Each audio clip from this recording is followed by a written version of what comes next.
तो एक छोटी सी स्टोरी शेयर करना चाहता हूँ कि आज से लगभग 4 साल पहले मैं गोवा आया था। तो मैं एक पंजिम में डॉर्मेट्री में रुका था, और उस डॉर्मेट्री की खासियत क्या है कि वो पंजिम में थी, अब तो बंद हो गई है, वहाँ से वो डॉर्मेट्री शिफ्ट हो गई है। तो वो डॉर्मेट्री जो है वहाँ पे मैं बैठा हुआ था, मतलब रह रहा था उस डॉर्मेट्री में। तो उस डॉर्मेट्री की खासियत ये थी कि वो सारे रिवर कसिनो के सामने पंजिम मार्केट में पड़ती थी, तो जिसकी वजह से वहाँ पर बहुत सारे गैम्बलर्स रहते थे, मतलब जिनका लो बजट गैम्बलर होते हैं, जिनके पैसे जो हार चुके हैं या कम पैसे हैं या कम बजट है, तो वो लोग आके रहते हैं। या वो लोग भी रहते हैं जो शुरू में तो रूम ले करके होटल में रहते हैं, फिर जैसे जैसे हारना शुरू करते हैं फिर कॉस्ट कटिंग के नाम पे डॉर्मेट्री में आ जाते हैं। तो उस डॉर्मेट्री में मैं तो अक्सर ही, मतलब मेरा तो हमेशा मेरे डॉर्मेट्री या हॉस्टल मेरा फेवरेट रहा है, क्योंकि उसमें नए लोगों से मुलाकात होती है। इसी वजह से मैं आज आपको ये स्टोरी भी सुना पा रहा हूँ। तो वो वहाँ पर मैं तो 2 महीने रहा था, तो बहुत सारे लोग आए गए। तो हुआ ये कि उसमें एक दिन एक भाई साहब आए, दिल्ली से ही थे, 65 साल उनकी उम्र थी। तो वो आए और बड़े सोफिस्टिकेटेड टाइप के थे, मतलब जैसे होता है ना कि साफ़ सुथरी जगह पे रहना, बढ़िया रोज़ शेव करनी, टिप टॉप रहना, अच्छा खाना, अच्छा पीना, बैठना, वो उस टाइप के थे। पर वो दिख रहा था कि वो मजबूरी के तहत उस डॉर्मेट्री में आए हैं। तो वो आए डॉर्मेट्री में, हमारी बातचीत हुई, हाय हेलो हुई, मेरे सामने वाले ही बेड पे वो आए। तो उन्होंने ऐसी हमारी बात चली, तो उन्होंने फिर धीरे धीरे बताया कि नहीं मैं तो गैम्बलिंग के लिए आया हूँ और मैं पिछले 10-12 साल से 15 साल से गैम्बलिंग कर रहा हूँ। तो मैंने कहा अच्छी बात है। तो मैंने उनको बोला कि मैंने आपको कोई देखा लगता है, पर ये मालूम नहीं पड़ा कि कहाँ देखा है। फिर हमारे बीच में बातचीत होती रही, उन्हें कुछ मेरी बातें अच्छी लगी तो वो बातचीत बढ़ती रही। फिर बढ़ने के बावजूद बढ़ते में फिर उन्होंने बताया कि मैंने पूछा आप कैसे गैम्बलिंग में आए, कैसे? वो तो बताया दोस्त के थ्रू आए, 15 साल से गैम्बलिंग में हूँ। तो वो गैम्बलिंग में उनकी फैक्ट्री थी, कुछ गाड़ियों के पार्ट्स की मैन्युफैक्चरिंग, कोई पार्ट्स की मैन्युफैक्चरिंग की फैक्ट्री थी, कारखाना टाइप था। तो वो सब बंद हो गया, बिक गया, मतलब गैम्बलिंग के चक्कर में वो बंद कर दिया। क्योंकि जब आप एक बार कसिनो लाइन में आते हो, गैम्बलिंग में आते हो ना, तो आपके लिए 50,000 लाख रुपए महीना इनकम कोई मायने नहीं रखती, क्योंकि आप एक टाइम में एक दिन में इतना कमा लेते हो। भले ही वो बाद में चले जाता है, वो नहीं कोई नोटिस करता, क्योंकि फिर दिमाग में एक बात आ जाती है कि अरे यार इससे क्या तुम कमाओगे लाख रुपया, मेरे पास हो इतने पैसे तो मैं तो लाख रुपया रोज़ बना लूँ कसिनो से, ऐसा एटीट्यूड आ जाता है। तो उस वजह से फिर कोई भी काम में मन नहीं लगता। तो उनकी फैक्ट्री बंद हो गई, बिक गई, जो भी कुछ हुआ। तो अब मैंने कहा अब कैसे घर चलता है? तो वो कह रहे कि मेरे पास कुछ बाप दादों की जो प्रॉपर्टी है, मकान है मेरे कुछ दिल्ली में किसी इलाके में, तो वो मकान का रेंट वगैरह आता है, एक मकान में फैमिली रहती है। और फैमिली ने इस गैम्बलिंग की वजह से फैमिली ने बिल्कुल हाथ पीछे से खींच ली है। मतलब मान सम्मान भी चले गया ना परिवार से, कि भी आप जुए में फैक्ट्री आपने बंद कर दी और अभी भी जुआ खेल रहे हो। तो बच्चों ने भी साथ छोड़ दिया, बीवी ने भी साथ छोड़ दिया। तो वो कह रहे कि बस किराया आता है, उसी किराए में से घर चलता है, और एक मकान है जिसमें वो फैमिली रहती है, मतलब 2 बड़े मकान थे उनके। तो फैमिली इस बात में थी कि कहीं जुए के चक्कर में ये मकान वकान ना चले जाए। तो फिर मैंने कहा फिर आपने छोड़ा क्यों नहीं, जब इतने साल में जब कुछ नहीं कर पाए? कह रहे यार वो छूटता ही नहीं है, फिर मैंने अब छोड़ दिया था। तो मैंने कहा फिर क्या करने आए हो?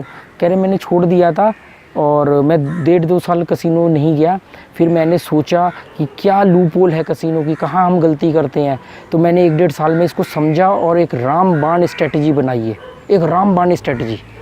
मतलब ऐसी बढ़िया, मैंने अपने 15 साल के तजुर्बे से और सारा आकलन करके घर में 1.5 साल खाली बैठ के मैंने एक स्ट्रेटजी बनाई। इस स्ट्रेटजी को कोई नहीं तोड़ सकता, और ये रामबाण स्ट्रेटजी है, इससे मैं पैसा कमाऊंगा। मैं कहा फिर? कह रहे पर मुझे उसके लिए 10-15 हज़ार रुपये चाहिए थे।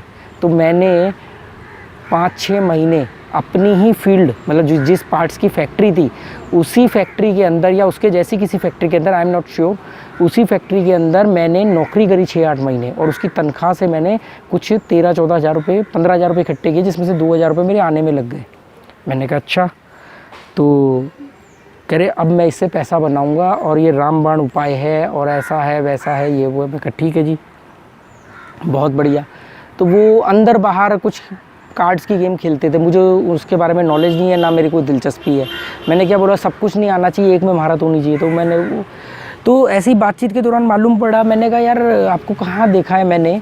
तो मालूम पड़ा कि जब मैं पहली बार नेपाल गया था, काठमांडू, और मैं बैले कसिनो में था, तो वहाँ पर 2 मैंने एजेड लोग देखे जो कागज़ वागज़ पेन ले करके नोट डाउन करते थे, क्योंकि जब उन्होंने कागज़ निकाले अपने बैग से कि देखो ऐसे ऐसे है, ये होता है, इसके बाद ये आया, तो इसके बाद ये आया, तो मैंने कहा यार आप काठमांडू भी गए हो? कह रहे हाँ गए हो। मैंने कहा लास्ट टाइम कब गए थे? उन्होंने बताया, तो वो टाइम मैच कर गया। मतलब मैंने काठमांडू के अंदर जिन 2 लोगों को देखा था उनमें से एक शख्स ये थे, क्योंकि ये ना हर जगह कागज़ पेन खोल के लिखना, नोट करना, ये सब करना, तो मालूम पड़ा कि कोइंसिडेंस। फिर देखो हम 2 साल बाद हम गोवा के अंदर मिलते हैं, हालांकि वहाँ हमारी कोई बातचीत नहीं, वैसे बस मैंने नोटिस किया। तो दोस्तों फिर हुआ ये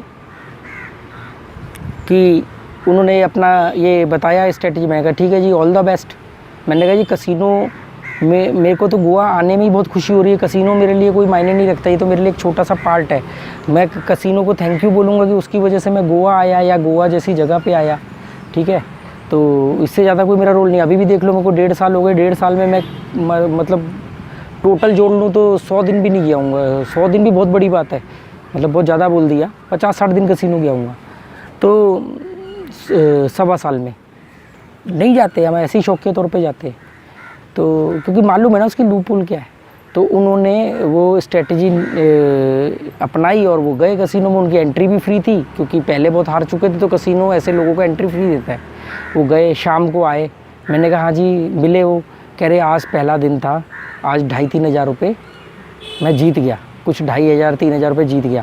आते ही उन्होंने वो ऑल आउट लेके आए, और ऑल आउट लगाना दूर था, उनका बेड दूर, प्लग और बेड उनका दूर था, तो वो एक्सटेंशन कोड वगैरह ख़रीद के लाए, कुछ चीज़ें मतलब ऐसे जो भी छोटी मोटी जो कंफर्ट की चीज़ें होती वो सब ख़रीद लाए वो, ठीक है। अच्छा, इससे पहले एक चीज़ और हुई थी कि उनके पास पैसे नहीं थे, क्योंकि वो जो बैंक में पैसे थे कि उन्होंने सोचा कि मैं गोवा जाऊंगा और मैं पैसे निकाल लूँगा, तो वो पैसे जो थे वो उनका कार्ड एक्सपायर हो गया कोइंसिडेंस उसी दौरान, तो उनके पास खाने के भी पैसे नहीं थे। तो मैंने कहा यार मैं ये बड़ा हैरान हो रहा हूँ कि आप दिल्ली से गोवा आ गए, आपने 1,000-2,000 रुपये भी जेब में नहीं रखे।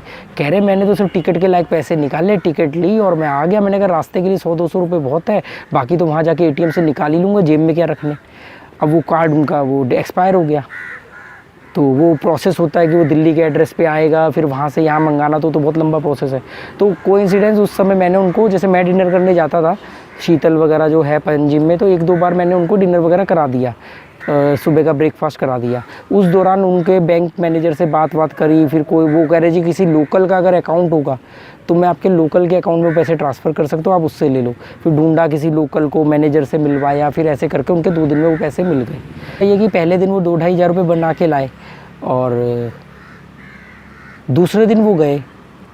मैं वहीं था, मैं ज़्यादातर आपको पता नहीं, मैं डॉर्मेट्री में ऐसे अकेला लेटा रहता था, ऑडियो बुक सुन लिया, कुछ किताबें अपने साथ, हमेशा 4 किताब जरूर कैरी करता था बदल बदल के, और वो किताबें पढ़ ली।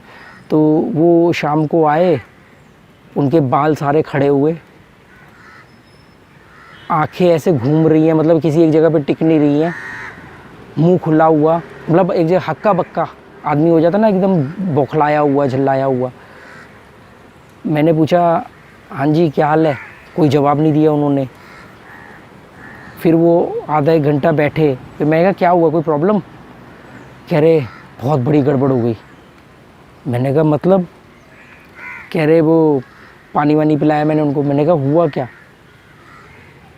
कह रहे माइनस हो गया। तो मैंने कहा हाँ, तो आपकी स्ट्रेटजी में था ना कि अगर मैं इतने दिन माइनस भी होऊंगा तो भी मैं बच जाऊंगा।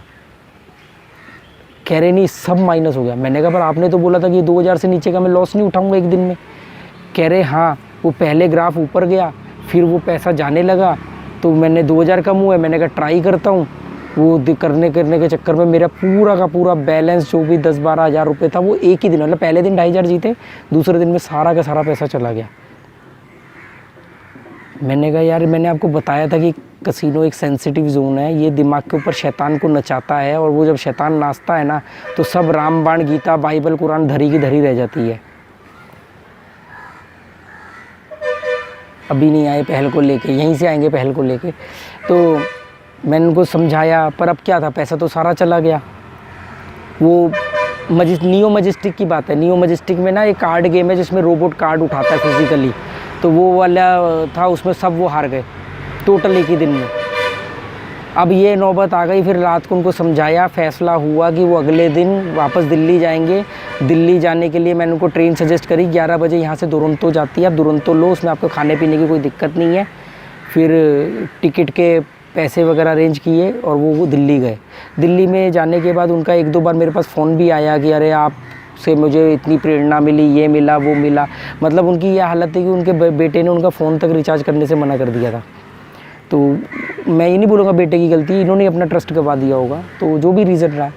तो पर मैंने उनसे ज़्यादा बात नहीं करी, क्योंकि मेरा सिंपल सा कि मैं कमज़ोर लोगों के साथ बात नहीं करता। आपके हालात जितने मर्जी ख़राब हो, पर अगर आप दिमागी तौर पे मजबूत हो, मैं आपके साथ 10 घंटे बात करूँगा।